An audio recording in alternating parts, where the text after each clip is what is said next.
Emily walked through the hallway with her head lowered, her footsteps soft, her books held tightly against her chest as if they were a shield. Every single day felt like stepping into a battlefield, and the only way she knew how to survive was by staying unseen. Her neatly tied bun, her oversized hoodie, and her quietness weren't just habits, they were her armor. Armor, she prayed, would keep the bullies away. But that day, something felt different as she turned the corner toward her locker. The sound hit her first sharp giggles, loud whispers, the kind that made her stomach twist. Then she saw them. Kayla, Ridgeview High's self-appointed queen bee, strutting down the hallway with her pack of mocking, noisy followers. The moment their eyes locked on Emily, their expressions lit up like wolves spotting prey. Well, if it isn't the ghost girl, Kayla sneered, folding her arms, still hiding under that ugly hoodie. Emily didn't react. She never reacted. She had learned long ago that talking back only made things worse. She focused on her locker instead, fingers trembling as she reached for the combination. But before she could even turn the dial, a sharp, stinging pain snapped her head backward. Kayla had grabbed her bun. "You think you're better than us?" Kayla hissed, yanking harder, her voice dripping with jealousy and cruelty. Walking around like some silent princess. Laughter exploded around them, bouncing off the lockers, swallowing Emily whole. Emily's eyes burned not from the tug on her bun, but from the humiliation, sharp and raw. It wasn't the first time she'd been humiliated. She knew, painfully, it probably wouldn't be the last. But something inside her shifted in that moment. Something broke, or maybe it finally awakened. In a heartbeat, Emily moved. She stepped back, twisted her shoulder under Kayla's arm, seized the wrist, clutching her hairband with a swift, practiced motion, flipped Kayla over her shoulder. The hallway went dead silent. Kayla hit the floor with a thud, lying flat on her back, eyes wide in shock. Her friends froze, mid-laugh, mouths hanging open. Emily stood frozen too, chest heaving, hands shaking not from fear, but from adrenaline. Her heart thudded so loudly she swore the walls could hear it. What did I just do?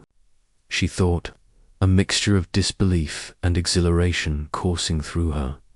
A teacher's voice broke through the stunned silence as she rushed over. Having heard the commotion, panic rose in Emily's chest. Detention, suspension, or worse. But Kayla didn't speak. She sat up slowly, dazed, the usual sharpness in her eyes replaced by stunned quiet. Later that day, the principal called Emily into his office. She poured everything out: the years of bullying, the relentless harassment, how she had stayed silent all this time just to survive. He listened carefully, nodding, his expression serious but not unkind. The principal listened carefully, and to Emily's quiet surprise, he nodded with genuine understanding. "You defended yourself," he said simply, his voice calm. "And you did it without starting a fight. That matters." The school launched an investigation. At first, a few students came forward anonymously, sharing stories of being bullied by Kayla and her crew. Then, more joined, speaking up publicly, one by one. The silence that had hung over the halls for years finally shattered. Emily's courage had opened the floodgates, and suddenly, the truth was everywhere. But this wasn't a story about revenge. It wasn't about the flip or the fall. It was about the quiet, unshakable strength Emily had carried inside her all along, strength that had waited patiently for the right moment to emerge. She didn't become loud. She didn't seek attention or popularity. That wasn't her goal. But she did start walking a little taller, her shoulders a touch more squared. She joined the art club, started participating in class discussions, and for the first time, she felt a small sense of belonging. The invisible girl was still herself, but now she was unafraid to be seen. Emily joined the self-defense club, to fight, but to grow, to discover her own strength. Slowly, other shy students began coming too, finding quiet confidence in their own skin, realizing that courage doesn't always shout. Kayla changed after her week-long suspension and several sessions with the school counselor. She began to shift, not instantly, not perfectly, but genuinely. She apologized, awkwardly at first, but with sincerity. Molly forgave her, not because she had to, but because she refused to carry hate in her heart. Emily learned something powerful that year.